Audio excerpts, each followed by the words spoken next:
Hello and welcome to Pod Talk, the official podcast of the New England Podcasters Group, the community where podcasters across the region meet to inspire, learn, collaborate, and elevate their podcasting journey. I'm Marianne, a founding member of the New England Podcaster Group, and my three co-hosts and I highlight the stories, strategies, and successes of podcast creators across New England. Whether you're just starting out or you're a seasoned host with hundreds of episodes, you're in the right place. Let's get started. So we're going to go around and say hello. Hi, guys. Hi. So, Stephanie, why don't you kick us off? Yeah, I'm Stephanie McLaughlin, and my podcast is called The Big 4-0, and it's a podcast about the transition that most of us go through sometime around our 40th birthday, and I hail from Manchester, New Hampshire. Love it. My name is Amy Bolduc. My podcast is called Grounded in Maine. I am from Maine. And Grounded in Maine is a podcast about sustainability, so encouraging people to get creative about sustainable practices so that we feel empowered instead of overwhelmed by the state of the world. My name is Emily Aborn. My podcast is called Content with Character, which is about sustainable marketing strategies for weary business owners. I live in Temple, New Hampshire. Hello, hello. And I'm also from Maine originally. Look at that connection. And I am Marianne DeMello-Smith, and I believe that life is messy and complicated and unpredictable, and my podcast, Message in the Middle, was created to give us a place to create community and explore all of those life lessons that happen to come along the way, and we could try to make something meaningful out of them in our midlife journey. So that's what my podcast is about. So I am so excited to be here again with you guys today. This is a special episode. We're all gathering around Queen Amy for the day. So it's good to be here. So we're going to kick off with a question. All of them will be about our podcasting journey. And I'll start with you this time, Emily. I want to know, was there ever a moment where you thought about walking away from podcasting? And if so, what kept you going? Well, actually, no. I am a true addict, and I am in it for the ups and the downs. But that said, I did have a podcast before this one called She Built This, and it was like a guest-based show, and it was me doing everything, the editing, the prep, and I did lots and lots of prep, releasing them, getting people, the whole nine. At the same time, I was also running a membership community that had like events and such, and I was running my copywriting business. So I had a sit down with my friend who happened to be a podcast producer and strategist, and she told me, like, basically the way you're going with the show, it doesn't align with your business, and so if you want something that does, you have to start another show. Now, she didn't say you should stop the first one. So I was like, great. So now I have 2 shows, 2 businesses, lots of things. And slowly I did close that one, sunset it, I think is what they call it.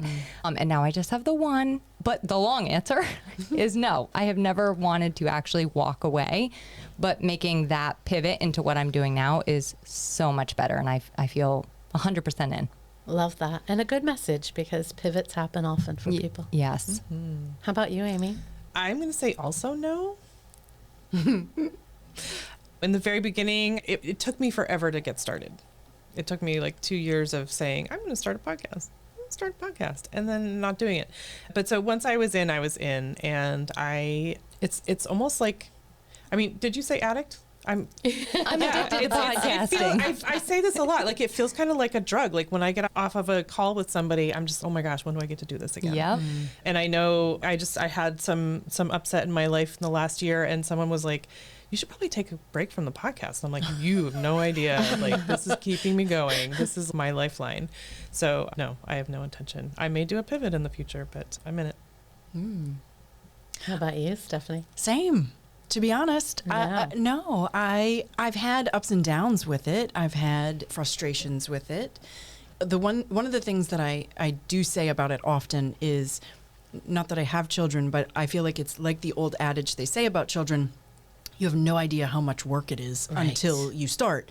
And so I went into podcasting a little naive and thinking that tra-la-la, it'll be easy.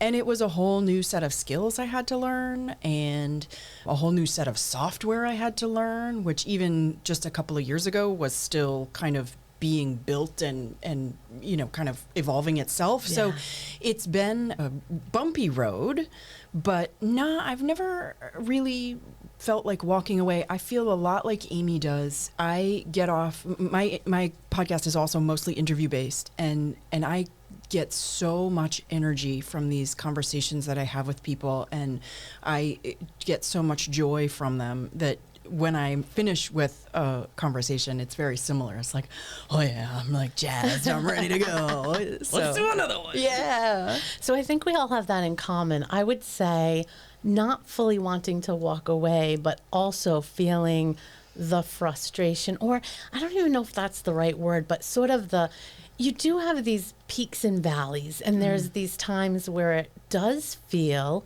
like, ugh, right? Because it is a lot of work, and I'm glad you brought that point up, because I think people that are going into it should realize it's a lot of work. It's not just press record and be done with it. Well, I guess some people do that, but I think that's not, for most of us, that's not the method that we're using. Right. And so I definitely have gotten into those spouts where you're in that low and you're like, this is so much work. I have so many other things going on. Back to you, Emily. Do I really have the time, and do I want to prioritize this as an allocation? And any time that happens, within a day or so, I'll either get a message from somebody about them receiving an episode a certain way, or I will have an interview, and same as you, the connections will just draw you back in. So it is something, I think it's almost like a marriage to me. You have to be able to sort of weather the ups and downs. Now, obviously, sometimes you got to pivot, and sometimes it's not meant to be sustained, and you switch and you get a new show, right? Just like a marriage. But you know what I'm saying? It's just, it's a lot of peaks and valleys. It's not just a straight linear line the whole time. So. Well, and your point about the hard work, too, is people who are thinking about podcasting, I mean, we're all independent podcasters, right? Mm-hmm. So anything that we are spending on our podcast, from, subscriptions to the different services to, software, to anything. I have editing help, and it's like, that's all coming out of my pocket. Yeah. And unlike you, Emily, mine doesn't come from my business, and it doesn't attach to my business. So it really is a passion project. And I just have to tell myself that I'm investing in myself, and I'm investing in a dream that maybe it'll go somewhere someday. But the love of it kind of, helps me through Carries that. It. And I think that's what you need to have to keep going, because if you put these expectations on your podcast, most people put very unrealistic expectations on their podcast, then I think that's when you start to kind of like peter out and lose steam, because it can't do everything that you want it to do. 100%. Or at least not, let me just say, at least not right away. It's usually a very long game. Yeah, and I will add on to that it sometimes brings you things you didn't expect, right? So you have to be open to the journey of where it takes you, which can be unexpected. Yeah. But that's a good thing. All right, so let's roll into our second question. So when you started out, what did success look like to you, Stephanie? And has that changed? Well, I'm just going to jump straight off of what Emily just said about unrealistic expectations. Amen.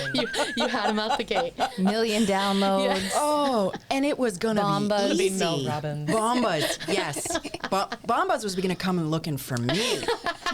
You're like, I'll think about it. I'll think about it. Exactly.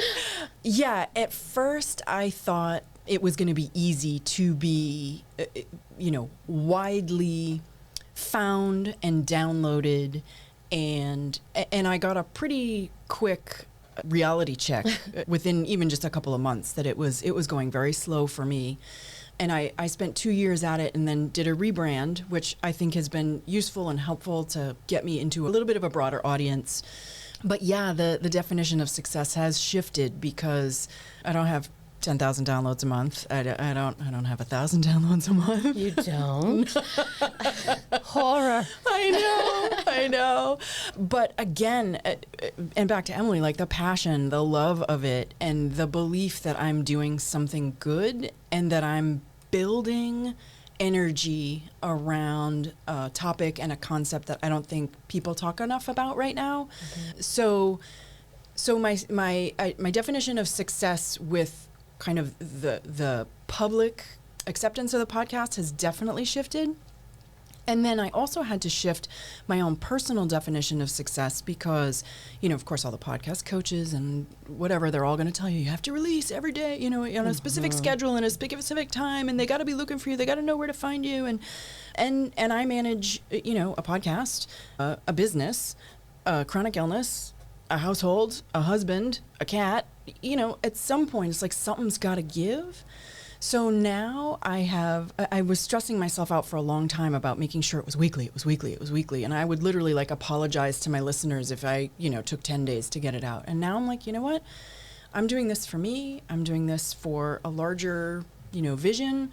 And if it's 10 days, it's 10 days because I got to stay healthy in order to do it. Yeah. Right. So definitely my definition of success has shifted in multiple ways over 2.5 years. That's growth. Yeah, exactly. How about you, Amy?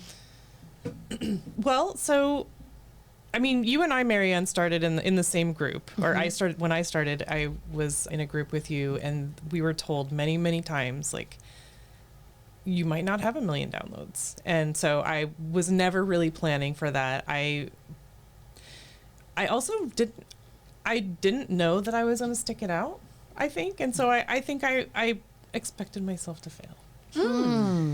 As I do. But surprise! But you didn't.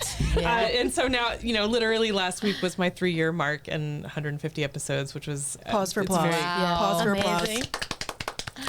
But so, I guess in that way, my expectations changed. And as far as success, I'd love to make money. I'd love to have someone throw money at me like Stephanie, come find me and say, hey, I want to support what you're doing.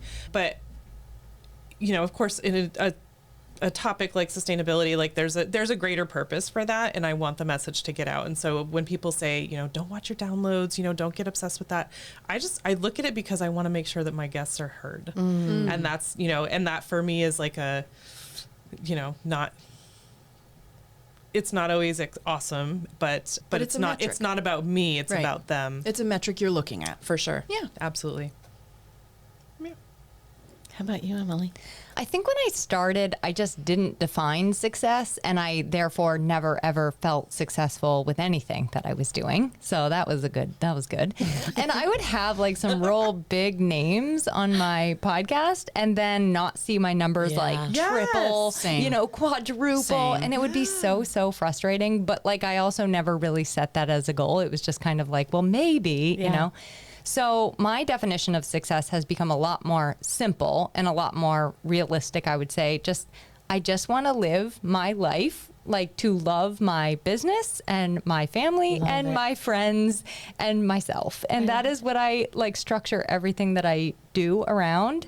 And that feels successful. It's also way simpler because boom, you just wake up and you're successful. Dude, that's so grown up. Set yourself up for success. So, however, that said, jumping off of Amy's metrics, one metric that is important to me is watching those listen through rates, because I don't want a podcast that people listen to 50% of because they're boring, and then check the box and click onward.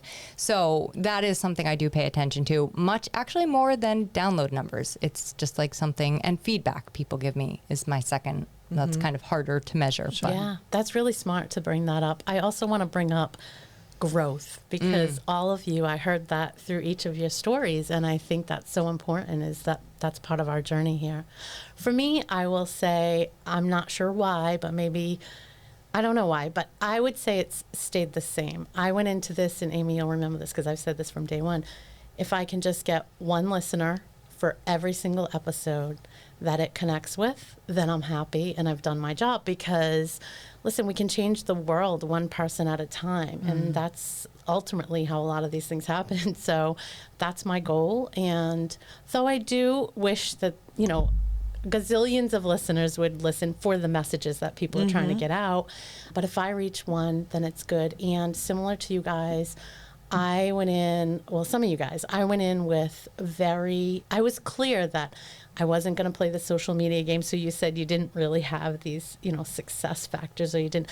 I sort of built myself parameters that said, if I'm going to do this, I'm going to be in it for the long game, because for me, this was part of like a 10-year plan, then I need parameters that keep me, comfortable in wanting to continue the journey. And it's good for people to hear that we all can do this our own way. And for me, that meant I wasn't going to play the social media game. Yes, I do post stuff, but it's not like a constant. I'm not spending a lot of time on social media.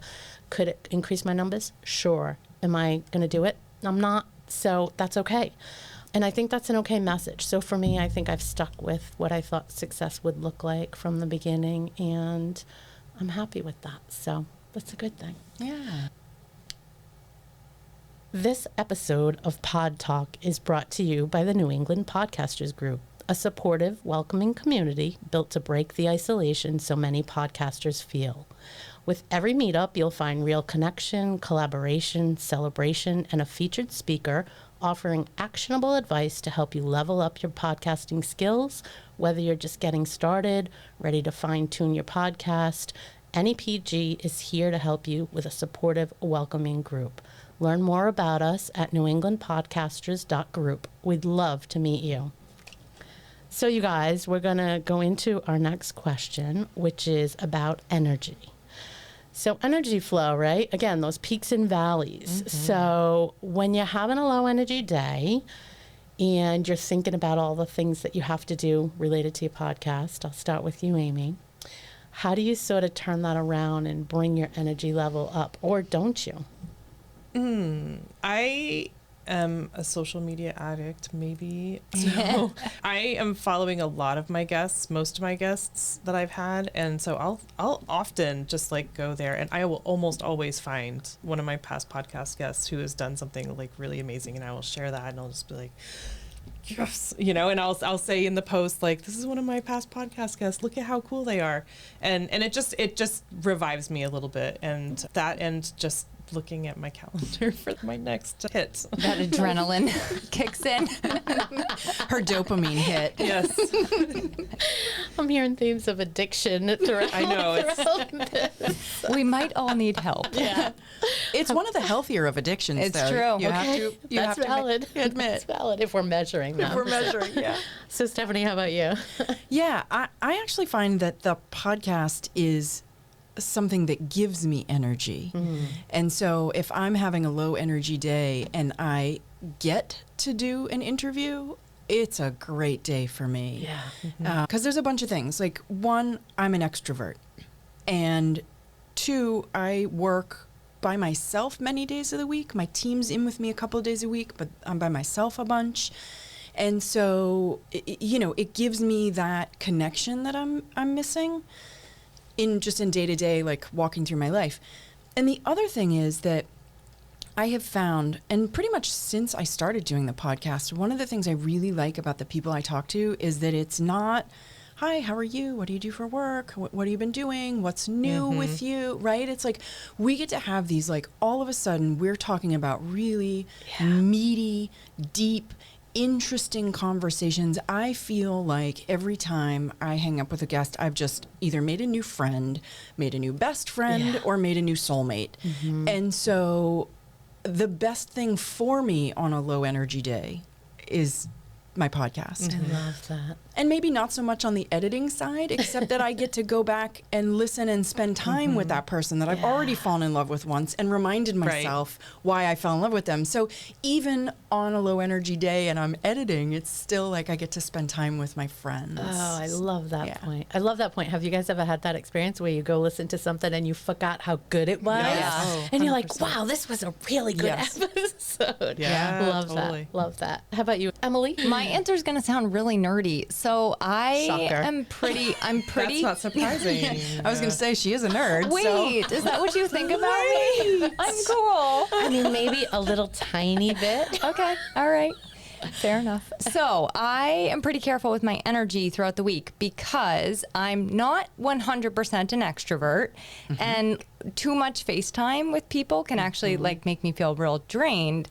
So I try to record my episodes on days that I'm not doing anything for my clients, and I also don't have client calls, because what I've noticed is like if I task switch too much, I'm just like soup at the end of the day.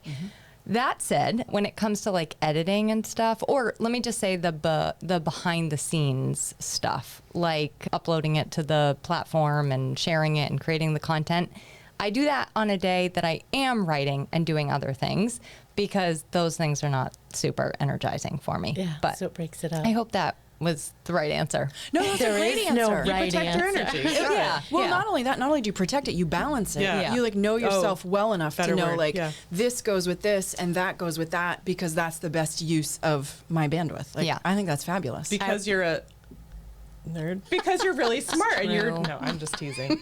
Because you're really good at this. Well, I was going to applaud you because, again, a common theme, you really do set yourself up for success. Right. Yeah. You really have orchestrated your life in a way that will lead She's to very good at this. Yeah, success. Thank so you. listen up, folks. Take notes. Take Or notes. just get mine. I have a Google Doc.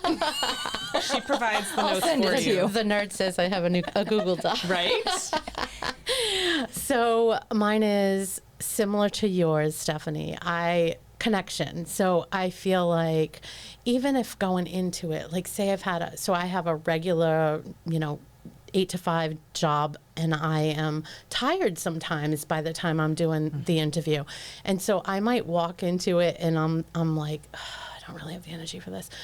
Literally 2 minutes in, and I'm like a whole different person. It really energizes me, that Yeah. connection. Yeah. Totally. It's not just the interview, it's the connection and really starting to have that deep dialogue. And I'm a geek. I geek myself out because I get excited over those topics. So yeah, similar. Good stuff. Let's talk about the last one. I want to talk about how we prepare for our podcasts. So, and maybe it's changed over time, but do you write a script? Do you freeform? Do you have an outline? Like, what's your method to your madness for when most of us do interviews. Emily, you do mostly interviews, but a mix. Solo. Mostly solo. Her but old yeah. podcast Yeah. was Yeah, interviews. okay. So what's everybody's method to their madness? Can't wait to hear these answers. I'm going to start with you. Oh boy. I can't wait to hear my own answer. I was just going to say, can I be the nerd this time? I would say it depends, but I do like to be very prepared. Even today, I was so happy you sent us the questions ahead of time, because I like to, like this morning in my journal, I'm writing out my answers because I like to get clear on my thoughts. So I often do that with my podcast topics. Then I have a brain that cannot outline to save my life. I have all these random thoughts and they don't go together seamlessly. So I will usually put it then into a document and outline it. Then it's pretty much locked in, like memorized word for word at that point.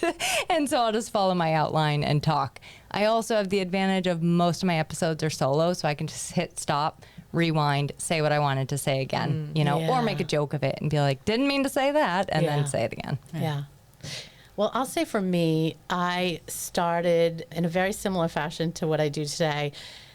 I would say outside of the first maybe 2 or 3 episodes. The first 2 or 3 episodes, I definitely was heavy in my preparation as far as what was written in front of me.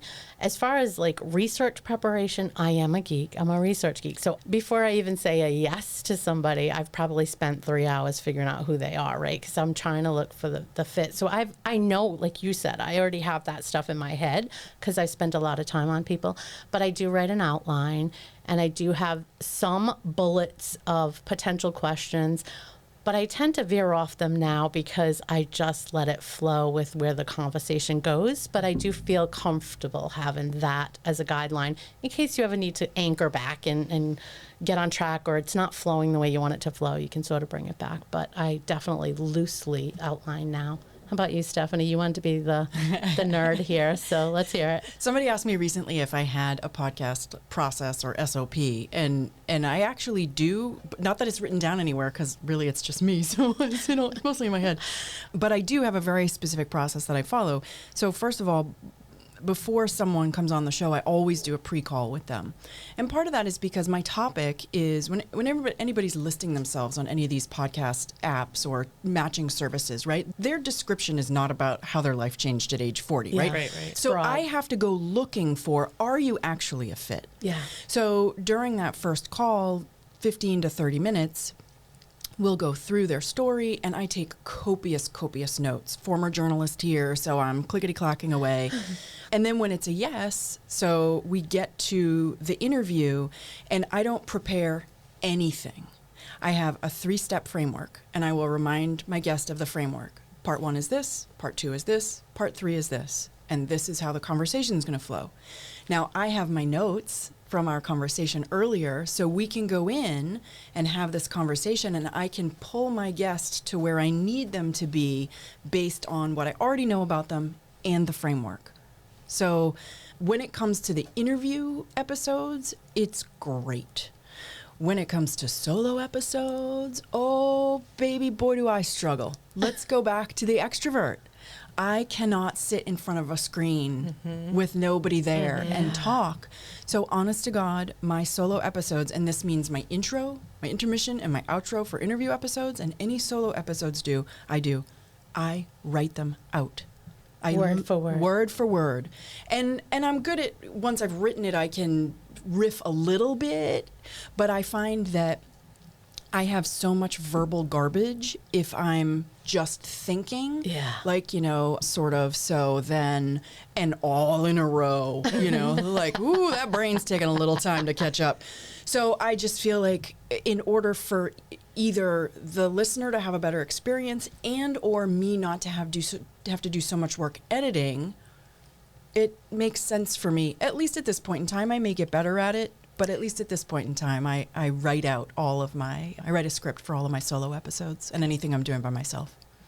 And a testament to your show, it doesn't sound like it's scripted. It sounds like it's very true. natural when you do a solo episode. And I think it's a big gift when we do script solo episodes, when our brains are kind of prone to going out to places, because nobody wants to hear that. Right. That ends up being a very bad episode. Right. I want to make sure that I'm communicating something. And if I'm extemporaneous, I can get lost, I can do tangents, I can do rabbit holes, and next thing you know, I've got a recording that I can't even cobble together. Yeah. So it's a great point, Emily. It makes sense for me to make sure that the thoughts are organized and put together. And something I've been doing lately, which I'm really kind of excited by, is taking a topic, one of the interviewees will have a theme or something come up, and I'll be like, oh, I've talked to like 7 or 8 people who've had something similar. So now I'm going back and I'm pulling out old clips from old conversations and putting them together into like, well, this is the thing that these 7 or 8 people experienced. So Yeah. maybe you might be interested in that too. So Okay, I have to offer a pro content tip for anyone that does what Stephanie does. You can take your script and turn it into a blog or social media posts or many, many other things. yes. you can. Repurpose. That's a great Repurpose. tip. Repurpose is the key, right? Not recreating the wheel. Yeah. There's like a million reasons to be organized. And Amy, how do you And do Amy in that doesn't category? take any of them. I wish I had a stitch of that. I am not nerdy, not organized at all. I have a guest form. My podcast is on YouTube. Nobody watches it, but my podcast is on YouTube. And so, like you were saying, Stephanie, like looking at myself on the screen, I've looked at it and I'm like, oh my gosh, because I don't want to look at my face. I roll my eyes back and I look like ridiculous. But so solo episodes, I don't like to do that. But I'm just very self-conscious of what I look like because I'm on a screen, which is lame. But if someone's there, I'm fine. I'm fine Yeah. because I have someone to talk to. So when I first started out, I was like, I am going to be so organized. I have all these questions and I'm going to sound so professional. And I was also using free Zoom, of course. So 40 minutes, that's your max. And so I'm feeling really good about this. And we're talking and getting off topic a little bit. And then I'm looking at my questions. I'm like, oh my gosh, I'm not going to have all this time. And so I'm weeding the questions out and looking at the clock and looking. Oh, I still don't have time. And so I keep doing that. And then I'm like, what am I doing? Right, Like, 'cause now I'm you're not not- even You're not present. present. Yeah. Yeah. Yeah. And so now I'm just like, throw it out. I always want to talk, because I'm talking about sustainability. Like, what is the point where you've gone from, normal person to like, I need to make a change. So it's like storytelling. So like, because I think that my listeners are sort of in that space. I really would love to be more sustainable. I have these ideas, blah, blah, blah, blah. They're waiting for something to click to be like, this is the point where I'm going to do that. And so I'm always looking for that to show people that it can be anything. Right. And you can start any old time. And so I'm looking for that story. And then, you know, I always ask people what the word sustainability means to them, which is always so fun because people have, it can mean a million different things. But then I also love, I remember the first time it happened, but it threw me off. But I love it when someone's like, that's not good enough. I don't like that word. I'm like, amen. Okay. I love Amy's answer as a reminder that sometimes preparation can, like, depending on who you are, Yeah. it can be very robotic. Like with my first show, I used to go through this list of questions and literally didn't listen to the guest. I would just be like, next question. Right. And just move through my list. So it's a good reminder that you have to work with your personality and what works like Yeah. for your conversational style. And you have to find yourself along the way Yeah. because I was thinking you were the only one that I think likes doing solo episodes I better. know. And the three of us like to do interview episodes better. And within us, we have extrovert and introvert, but we still prefer the interview and you prefer the solo. So it's Well, if so I wasn't saying it out interesting. loud, it would be in my head, and that's not healthy.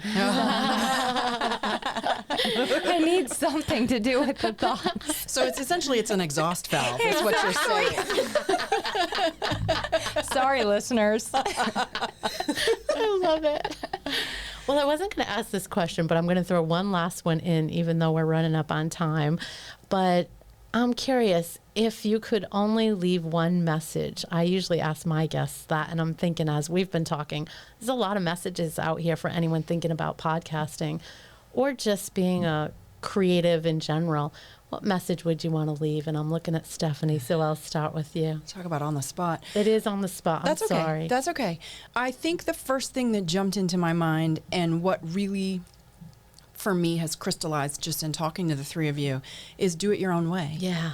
Right? This isn't, you know, on broadcast TV, you needed to make a 22-minute show or a 47-minute show, and there were all these, you know, constraints and restrictions, and there was such a barrier to entry to so many old media types, traditional media types, and podcasting can be very close to free, or you could be investing in it, you could be structured, you could be unstructured, but I think Emily just said it great about, you know, do it your own way, do it the way that works for you, works with your thought processes and the way you work in the world, because that's the only way you're going to stick with it. Yeah. Love that. Yeah. How about you, Amy? For a message. So I was just, I'm just going to piggyback on that a little bit. I was having a conversation earlier today and so we were talking about the fact that I just hit 3 years and 150 episodes, kind of a big deal. And she was like, well, you know, so what are you going to do with that? I'm like, I feel like I should maybe up level a little bit, but do I have the brain space? Like, do I have that bandwidth to really do that? And you know, I was like, should I be like everyone else? Should I like update whatever, or like do a better intro, outro? And, you know, I should probably do all of the things, but at the same time, like, do I want to blend in with everyone else, or do I want to do it my way and just hope that the right people find me? Your way. Yeah, That's my hope. me too. But just to, you know, to say, you know, do it your way. And you were saying that too. Okay, I have two, but I'll do them fast. First one, if you have not yet started a podcast and you think you want to, be a guest first. And then you get to see lots of other ways that lots of other people do things. You get to see if you even like it behind the mic. Great. That's number one. If you have started one, I think you should listen back to your episodes from time to time, because it can actually teach you a lot about what lights you up and what doesn't. Yes. You get like a lot of good feedback from listening to yourself, either as an interviewer, as a solo caster. You're like, oh, I should not do that, or I love when I do that. So those are my two. I like that. I would add on to the guesting, though.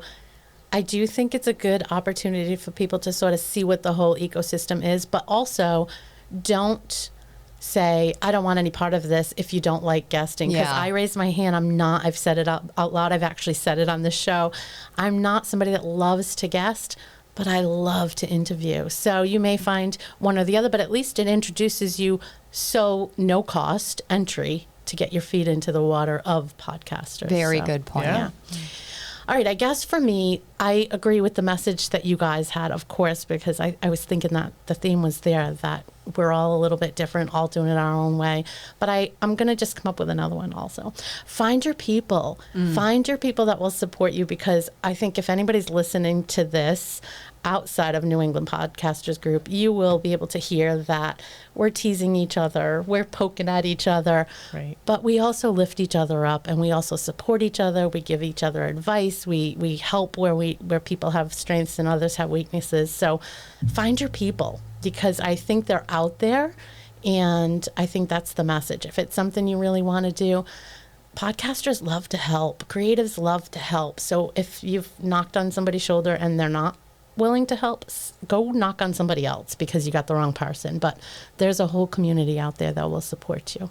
And I if you're in agree. New England, that's us. And if you're in New England, Yeah. you would like to join us, because it's a great opportunity. But I want to thank you gals before I wrap us up. So this has been fabulous. Thank you for being here today. And for anybody listening to us, thanks for tuning in to Pod Talk, powered by the New England Podcasters Group. If you enjoyed today's episode, be sure to subscribe, rate, share it with a fellow podcaster or anyone you love, and leave us a review. It really helps creatives find us and creators build their community. And if you have an idea for a future episode or want to be featured, we'd love to hear from you. Visit us at newenglandpodcasters.group and connect with us on Instagram and linked. And if you're ready to take your podcasting journey even further, become a member of NEPG.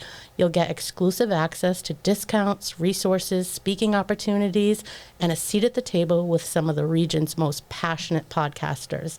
Join us today at newenglandpodcasters.group/become-a-member, and let's build something incredible together. Until next time, keep creating, keep connecting, and keep amplifying your voice. The world needs all of you. Yay. Thanks, Westford Cat. Thank you.